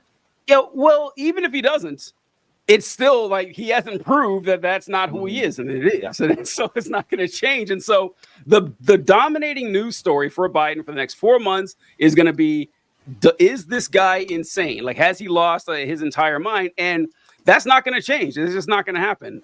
Someone commented on here. The RNC wants to prevent World War III, just a shiny object to distract from the fact that they are promoting the destruction of our planet through fossil fuel consumption. I think they're referencing one of the points on the Republican National Committee platform. It said something about stopping World War III. That was, I know, which is, the platform sounds like it's written by a 5-year-old. I just don't know why anyone takes it seriously. I feel like, is it only World War if we're involved? Directly. Yeah. It's if other people are, there's a lot of war happening, a lot of people war stirring up, and I'm just like, does it only become a world war if the United States gets involved? Now it's a world war. What's the rules? Does somebody have to like go to the soapbox and say, hey, we're actually at world war now? So that is interesting because World War I was called the Great War. And then when World War II came along, we're like, okay, well, this is another great war, so we'll call it, the World War. And so they have World War I and World War II. Like, who gets to decide this? Like, if it's a world war or not? Because a lot of people call the 7 Years' War the first World War, actually, because it took place in like 3 different continents. And then, so I don't know, but number 8 said, how many continents have to be at war? Yeah, like when does this take place? I don't think Antarctica saw a single death during World War I. I mean, is it just the Americas, Africa, Asia, and Europe that count here? Prevent World War III, restore peace in Europe and in the Middle East, and build a great Iron Dome missile defense shield over our entire country, all made in America. Obviously, this isn't well thought through, but an Iron Dome missile defense system across the entire United States would be the most expensive project in all of human history. Like, it would put the fucking pyramids to shame. Like, it would put the pyramids to shame. Billions of dollars to operate just in fucking Israel, which is like the size of goddamn Delaware or something. Like, can you imagine how much that would cost? We don't even need it. I always say that the only reason why we're so desensitized to war here is because, for whatever reason, America has the most strategically placed country on the planet. Yep. We have an ocean on both sides. Canada's not even about to step to us like that, and neither is Mexico. So at the end of the day, if anyone wants to try to come towards us, we went and got into a world war because Japan attacked something that wasn't even ours yet. It was just kind of ours. So that's the closest that anybody really gets to the United States. And I'm not saying we're untouchable. I'm just saying that it's difficult. It's very, very difficult. I don't know how the devastation would be. I mean, I guess if someone launched a nuke, because you don't want to blow up a nuke in the air. I don't know, but and if it was Iron Dome, it would have to be blown up here. Like, we would be able to send fighters out in the ocean if someone launched an ICBM at us. But the Iron Dome, it would just explode here. Right. I also love the idea of Canada stopping. Like, Canada can't even beat us in hockey, their own goddamn sport. John, you took the words right out of my mouth. Like, once Lynn said that, I was like, it'd be so adorable if Canada decided to try to step up to the United States. Most Americans wouldn't even notice. They're like, oh, Canada's trying to go to war with us? Oh, that's cool. Good You luck, guys have a fellas. military? I wasn't even aware of that. But yeah. They got the Mounties coming in. Oh, we're gonna fuck you up. Oh God, they were riding their little horses. Yeah. We got Dudley Do Right over here trying to come and tell us what to do. But no, John, that's a great point about because when I read that build an Iron Dome across the country, I had the same thought. It's like, and you guys want me to remember this, but Reagan suggested this. He called it the Star Wars system, essentially, where he wanted satellites orbiting the planet with like lasers and shit to act like an Iron Dome for the country. And they're like, how much money do you think exists on the planet? This is something that we cannot do. Are you insane? Can we get bullet trains first? Before we I know. Right? Can I get on a bullet train to Delaware if that's where I want to go? Can you connect to the United States? Yeah, that's true. John, you talk about the money. I didn't even think about that part. Israel's missile defense system. Well, actually, Israel's entire like military aid from the United States, including like our Patriot missile defense system, whatever, is about $3 billion a year for just Israel, which is just a tiny strip of land, right there in the Middle East. Doing it for the entire country is just nonsense. It doesn't make any sense at all. But I don't know. I want to read this one too. Stop the migrant crime epidemic. Do you remember during the debate, Trump said that we have crime coming over the borders. We call it migrant crime. Like he just came up with that on the top of his head. That was hilarious. Demolish the foreign drug cartels, crush gang violence, and lock up violent defenders. It's just like their fascination with just violence and foreigners and bringing them together. It's just, I don't know. It's strengthen and modernize our military, making it without question the strongest and most powerful in the world. It already is. All right, I can't keep reading this thing. I'm gonna lose my mind here, but it just like, I don't know. It's just nonsense. It seems like an 8th grade it does paper where they were just like, tell us everything you want to do if you were in charge and you were the president, and somebody just wrote that out. It's not edited. They didn't put it in Grammarly. They just turned it in. It was like my caps lock was stuck. It's crazy. It's a crazy thing to post. This is just like John says something about what this was and what it sounded like and everything. To me, it's just I lied when I said I wasn't going to share anymore. I'm going to share one more thing right here where it says number 18, deport pro-Hamas radicals and make our college campuses safe and patriotic again. What the fuck is going on? Like, what the like? It's a genuine call to deport American citizens based on political ideology. It is. It's insane. Sure. There is a fantastic debate between William F. Buckley and Gore Vidal in 1968. And William F. Buckley is talking about something that happened the night before the debate when a bunch of college protesters took down an American flag from a flagpole and raised the flag of the Viet Cong. And the cops came and started roughing them up. And William F. Buckley was saying that this is an outrage and this shouldn't happen. And he was defending the cops' action. And Gore Vidal was like, I'm sorry, do we have free speech in this country or not? Like if they say they support the Viet Cong, that they think that it's wrong that the United States is coming in telling the Vietnamese what kind of government they want on their own land, that we're saying they're in the right. What's your position? That's exactly what's going on here. That's exactly what's going on here. People are like, yeah, I don't think the Palestinians should be punished for, speak or acting out against their oppression. And Trump's like, nah, how about we deport you for that? And this is from the party of freedom and everything. It's just, oh, God, I fucking hate it, man. TJ, before we move on to our next topic, I have something to share with the room. Sure, let's go. As we alluded to earlier, President Biden was giving a speech, and he came out with an absolute banger. Absolute banger. I can't wait to share this with you guys. Oh, boy.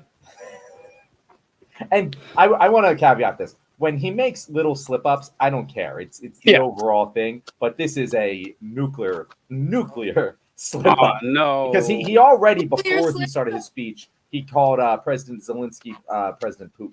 And that was like, it was clearly just like a slip-up. But this is such he a can't fucking... afford that. This is so good.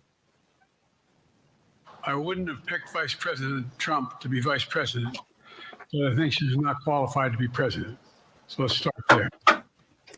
It's Jover, folks. Bye, guys. It's Jover. It's Jover. It's Jover.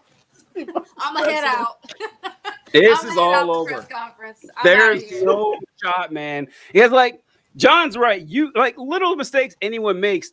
He can't afford to make little mistakes, and he's making big ones. Like that's what it comes down to, man. It's just like you aren't doing it. Oh my God, that's bad. That's so, like people are right where they're like, oh, it's just a little flub. You shouldn't care so much about it. It's like you're right. Any little flub, we shouldn't care about that much. But like when you have a history of doing something bad and you do it to a little extent that would usually be forgivable, it's not forgivable. You have to be perfect now, and he's not capable. He's not even average. He's not even average. Right. Trump about to tweet out. He's like, apparently I'm the vice president, guys. that was it's an easy one for him. Yo, I just got an easier path to the presidency. Once Joe Biden dies, I'm the president. Maybe I should replace Biden. Once Joe Biden dies, any moment now, I'm the president. This is a long time ago we had a TV show idea for something like this, because for those of you who don't know, when the country was first founded, the president and vice president weren't on the same ticket.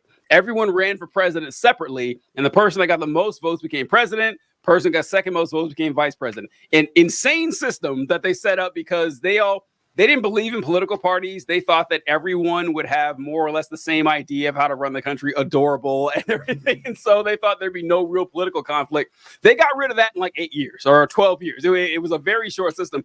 But if we still had that system, we thought it'd be a very funny situation in which Biden was the president and Trump was the vice president, and how like geopolitics would be shattered by this in America. It would be really funny. So yeah, Biden apparently was listening to the show and he thought that was a good idea. Yeah, hell yeah, make Trump vice president.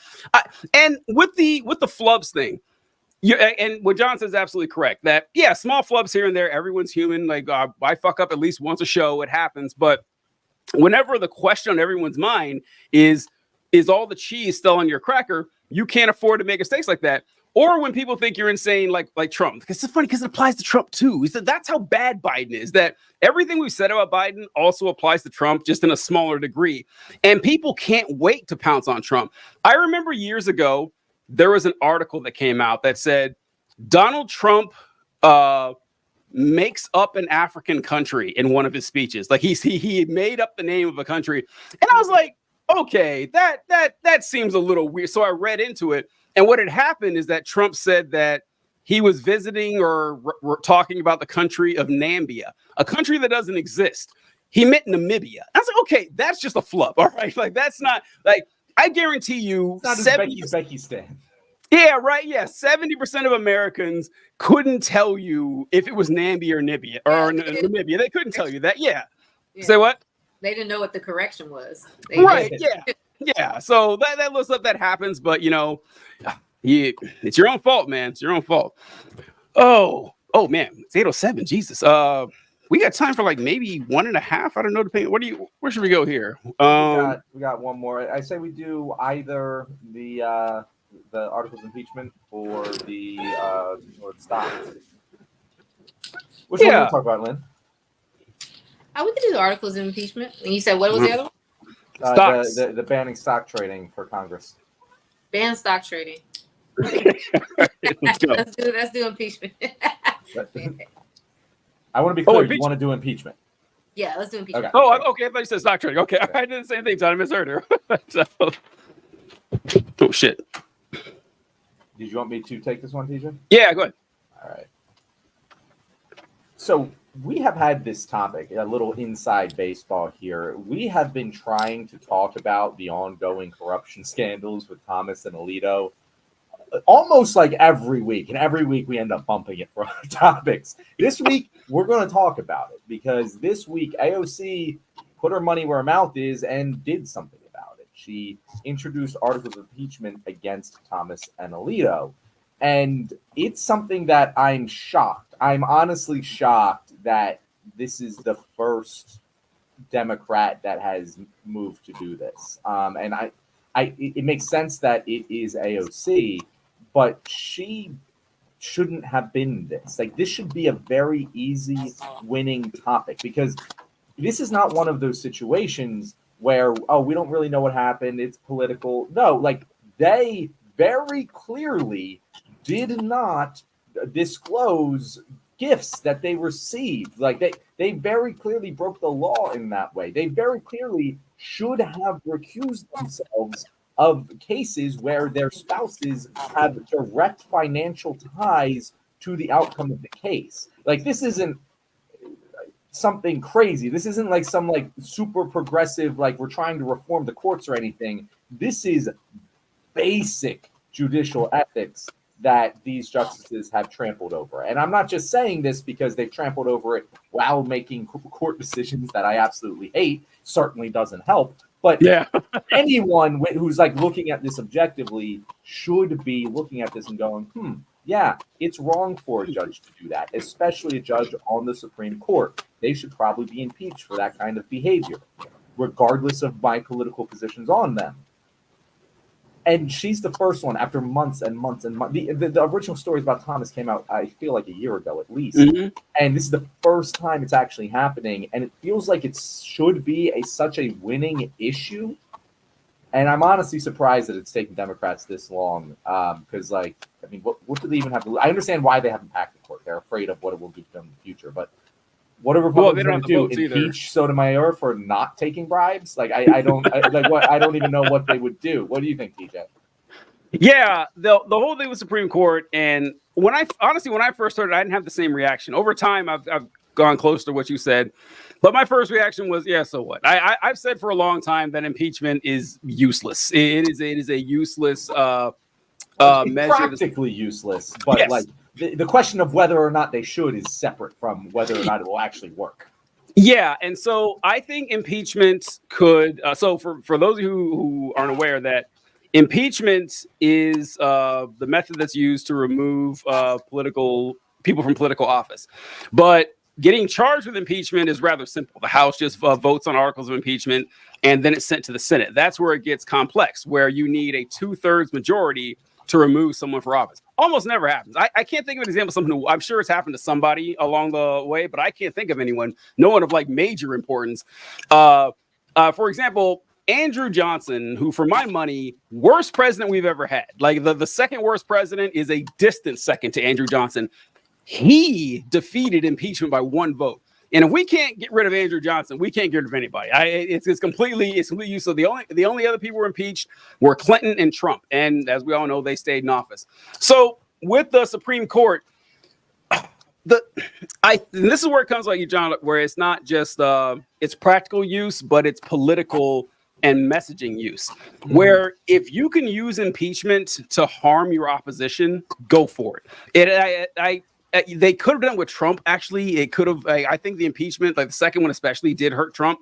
He was just leaving office in 9 days. It didn't really matter much anyway. But with this, you really can. Because what's the defense here? Like, what is the defense for what Thomas and Alito have done here? Where, sure, Clarence Thomas's wife was personally involved in January 6th, but it was really important for him to be on the court for that, though. Like, it was so important that he had to be there. He had to recuse himself, or getting bribes and going on yacht trips and getting your kid's school paid for by billionaires. Oh no, that's not a bribe. Everyone looks at that and knows that's an obvious bribe. So I agree, John. Like, it is kind of weird that it did take this long, because there's no way to paint AOC like some kind of insane partisan hack. Like, what she's saying doesn't make exact sense, and that it fits the textbook definition of bribery. So I do agree with you that there is some use to this, because you can use it as a cudgel against not just, I hate to sound holier than thou here, not just against your political opponents, but people who are actually committing fraud here. Like, they're actually taking bribes and government corruption, and very obviously so. What do you think, Lynn? I'm glad. I just wanted to say, Lynn, before you say, I want to tell our audience, like, this isn't like small time bribes. Thomas, I think Alito, like, he got $170,000 fine, whatever. Thomas got $2.4 million in gifts. $2.4 million. This is not like some like small like campaign contribution. It's a fucking like yacht, multiple yachts. Like, it's insane. Anyway, I just want to give that context to our audience. I think if you add up the gifts of like actual money and everything, it comes out to close to like 4 million. I think I was reading an article. Damn. Yeah, I mean, it's a lot of speculation because you don't actually know because he didn't fucking disclose it. No one wrote him a check And then saying it's like- bribe on it. And it's like he already didn't disclose it, and now he's disclosing it. So that's a whole different situation. It's like you already didn't do what you were supposed to do. But my thing is with the Supreme Court and why we're in this situation is that I've said this on my platform before. It's just like nobody thought that they had to deal with this type of situation in the manner in which Clarence Thomas and Alito is operating, because at the end of the day, you're a judge. You're not just any judge. You're a Supreme Court justice. This is the highest level job you can have if you are in law. This is what it is. And so my thing is, we have a real serious problem with showing the cracks and the fragility in our checks and balances right now. I think that's a real serious issue we're dealing with. And I think that what's happening with Clarence Thomas and Alito, you know, if this was a lower level court, these people would be disbarred. Okay, this would be a serious ethical situation. There would be court cases that would be brought back up. There would be all kinds of ramifications for a lower level judge if they were doing these exact same conduct that our Supreme Court justices. For the Supreme Court justice to sit there and have this grandiose attitude that I can just do whatever I want. I can take these bribes. I can go on these trips. I don't have to disclose anything. You can't do anything to me. It compromises the very fabric of the cloak that you wear. If people stop believing, and this is something that AOC said actually, if we don't believe in this, it doesn't work. If you compromise the ethics of this court and people don't, and we have to listen to you, who we know is compromised, people are not going to listen to your judgments. They're not going to believe in what you're actually, the research that you're putting in and the legal context that you're putting things into. They're going to see you as a fraud, thus seeing the Supreme Court as a fraud, thus breaking our checks and balances. We already have a problem right now. This is a whole different issue over what? Money? But at the end of the day, we all know that. I think what's sad is that the reason why that no one else has said anything is because we know that we have a lot of politicians that are in that same boat. They're just not there, but they're just held to a different ethical standard, similar ethical standards, right? Because of course you're in a front-facing political position, and then over here it's more of a law-based position. But at the end of the day, they're not saying anything because they're all compromised. They all do that type of stuff. They all shakes hands over here, past this. And no one's saying anything. So at the end of the day, I think that's the reason why that, no one has done it. I commend AOC for doing it, because even if nothing happens, if nobody says anything, then nothing will happen. If no one ever brings it up, no one ever presses these people's lines and say, hey, this isn't okay. Let these people expose them. Okay, well, like you said, there's nothing that can be really debated, right? As far as their conduct. You put this forward, let all of these senators and let them show you who they are. Why would you vote against this? Yeah, right. You don't agree that this is unethical? You don't think this is an ethical act? Really? If I did this, what would you do? Yeah. So you kind of have to put you just have to put it in their face and say, okay, well, we're going to address it regardless if you guys want to address it or not. Even if it goes nowhere, I'm going to be the person to put it on the table. It's like what Lyndon Johnson said: "Make the son of a bitch deny it." Like just do it that. Yeah. I love that you said the thing that AOC mentioned as well, that like you have to have belief in this because it's a facade, and literally like their power is a facade. The power that the Supreme Court has to review laws for their constitutionality isn't in the Constitution. They invented that for themselves in Marbury v. Madison way back in the original times, the founding fathers days. They just said, yeah, no, we have the right to say this is unconstitutional. And who gets to say that? Well, we do, because we're the Supreme Court and we make these decisions. And everyone's just like, well, we believe it, and so it is true. And if you unroll that spool all the way, everything collapses. And there's it's all built on this belief. There's an expectation. The belief is based on the expectation that you're going to do what's right. And as long as you make everyone feel like, hey, when we get up to this level, all these other judges, they can have all their biases and all, but if you get up to this level, there is no political biases. We are the law. We are basing this on the constitutionality of the argument ahead of me. So I just feel like it's such a crazy thing to even Republicans, like, like, of course they want to get things through, but you can't get it with everyone seeing it. Like you said, it's a facade. If you create a facade and you break the facade, it's not going to work. And then everyone's going to know it's a facade. So you have to ensure that the facade and the cloak that is cloaking that facade is intact. And I just feel like they're really just dropping the ball by him getting caught. I feel like they'd be better off, maybe they will consider it. I don't know, but you'd be better off just making him leave. You know what I'm saying? Eventually, but they're not going to want to do that under a Democratic president. So,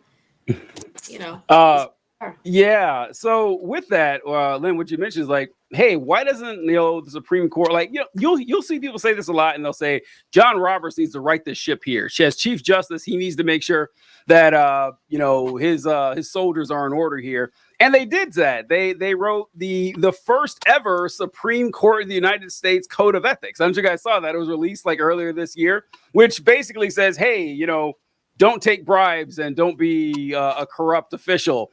If you do, we'll tell you you've been a bad boy. Like, okay, like why did we even bother doing? What a goddamn waste of time. And John, I hadn't thought about this, but what John was talking about with the Supreme Court. So we all know the Supreme Court, it's the final arbiter, the supreme law of the land on, how to interpret the Constitution. John's right, completely made up. I remember learning this in like government class. It was like 1804, 1808 or something like so. Really early on, it's called judicial review. In that, whenever there's a problem with Constitution, now the job of the court is to interpret the law. So it kind of makes sense, but no one ever wrote down anywhere that once the Supreme Court makes a decision, that's where it ends. And they just made it up. And there was like, oh, well, Chief Justice John Jay said this is what we do. So they all went along. And for 220 years, we've just gone along with this when it doesn't have to be that way. And with the Supreme Court, I was writing this down while you guys were talking about how politicians or Supreme Court justice in this case, that they are literally above the law. Like they break the law here. They participate in corruption and nothing happens to them because of their status. And the phrase that came to mind was too big to fail. And so remember when I'm sure we all remember this back in 08 or honestly hell, pick your recession, when it happened, when big companies start going under, that big brother government comes in and hands over a bunch of our money to come save them. And the argument they use is that these institutions are too big to fail. And here's the thing, they're right. They are too big to fail, because like if Chrysler goes under, if every bank goes under, if every mortgage goes under, the country's fucked. It's destroyed. Like we lose literally everything we have to stand on. Our society will collapse if these institutions fail. So that's true. They are too big to fail. But if that's the case, if society is dependent upon these systems operating, maybe they should be owned by society. Right? Like maybe they should actually be owned by us and not by private entities that take our money whenever things start to go bad for them. And this also goes with politicians who are technically owned by us, but they can get away with murder. One topic that John wanted to discuss that we didn't get to go over was that I'll tie this in terms of watch work, guys. But that I wanted to go over was that once again, there's a law that's being proposed that members of Congress and the Senate are not allowed to trade in stock or whatever as a whole. But as I was reading the article John sent out, it said that if anyone is caught specifically doing insider trading, they will lose, I can't remember, it was like 10% of some investment, or they'll have to pay several months of their salary, whichever one is higher. Mm-hmm. And that paragraph was interesting to me because someone clued me in. What's the penalty for insider trading if we do it? Like if one of us do insider trading, I'm pretty sure we go to prison. I'm sure they go straight. Crime. Yeah, it's I'm a pretty crime. sure you I'm like, what are you talking about? You're trying to create a whole different legal system? It's a crime. They do it all the time, and you guys don't do anything about it. I know there was I know there was some a politician, I forgot his name, from San Diego. He got in trouble. I don't know what he did or who he did it to, as to why they particularly picked you and decided that, oh, well, you're doing insider trading, we're gonna do something about it. But they do it all the time. Nancy Pelosi is a multi-million because she does insider trading. They all do it. There's a whole thread of like a whole page on X right now where they literally just follow all of the stock trading. Oh, I see that. Yeah. Of the politicians, and it gives you information and insight because they know what's going on. They know what's before the court. They know what's going to happen. And you guys are immune from that. I just think that this country has really legalized corruption. And that's why when corruption is being exposed, nobody says anything because you guys are all on the take. In whatever realm that you're in, and you guys are making your money. Like at the end of the day, you become a politician, but I feel like I read an article recently that said you're only 2% of most of our politicians in America are not millionaires. Or they shortly become millionaires right after, and it's just like, because that's the game we're playing. We're playing the game of corruption. And we pretend like that's not what it is. I say that's all. And we go into the world, into other countries, and pretend like that's not what we're doing. We try to criticize them for doing similar things. They're like, "You're doing the same thing. What are you talking about?" Yeah, so, but we do it with also spending $500 billion. I'm sorry, like $900 billion on our military every year. Right. So that's why we can do it, and they can't. Take out anybody else that want to question us. That's just. It's clear. It doesn't make any sense. If I work at a company and I know that something is going to change and I go make a stock purchase, you're going to put me in jail. Yeah, straight to jail. You're going to put me in jail. But if I go to a congressional, if I know a congressional hearing is coming up for Meta that's going to tank their stock, and I decide, go dump off their stock or buy stock and make some type of, or short their stock, no problem. We're just gonna give you a slap on the wrist, and you give me 10% of what you made. What? If you do it, it's go directly to jail. Do not pass go. Do not collect $200. If they do it, it's do not go to jail. Pass go if you want. I guess give us $200. I guess. Right. If you have it. Yeah, I know. No rush on that. Whenever you get the time, Mr. Senator. It's so dark that we're here. Like the best we can hope for is a symbolic victory here. Like that's honestly that, people like, oh, we need to make people work. Because honestly, people kind of assume that politicians are corrupt and Supreme Court justices are corrupt. But, the more that people know about it, the better. Because AOC is right. The less faith people have in the validity of these institutions, the less any of this fucking matters. Like why bother? It's just, it's kind of dark. Yeah. Dark news day. It was. Sorry, Lynn. We dragged you into a depressing one today. Lynn, I asked TJ, I was like, who do we got tomorrow? And he's like, Lynn. And I was like, perfect. She's great for this shit. Yeah. I her spout off. Get light in it. And be done. Yeah. Speaking of which, let's do our outro before we forget. So Lynn, you've been here before. I'll introduce the outro, and I'll throw to you and be like, "Hey, Lynn, where can people find you?" You'll say whatever you want and tell people where they can find you, and then TJ will close us out. All right, guys. Thank you for watching what has been a very depressing slate of episodes this week. We really appreciate you making it to the end, and we just hope we're all going to make it to the end of this year. If you want to follow our wonderful guest, Politicking Lynn, she's been here many times, so you should already be following her. But in case they aren't, Lynn, how about you tell people where they can find you? You can find me on Instagram under Politicking Lynn. It's just Politicking and then Lynn at the end, or Politicking Lynn News on TikTok. Fantastic. We appreciate you coming on, Lynn. We appreciate you guys watching the show. We greatly enjoyed bringing some darkness to sunny California for old Lynn over there. But for everyone out there, times are tough. But remember, when things going rough, just be gay and do crime. That's all we can do, folks, and try to make this a better place. Let's see. Catch you next time. All right. All right. Let's close this out. We appreciate all the guys watching on live, all the comments and everything. We'll debrief here. All right.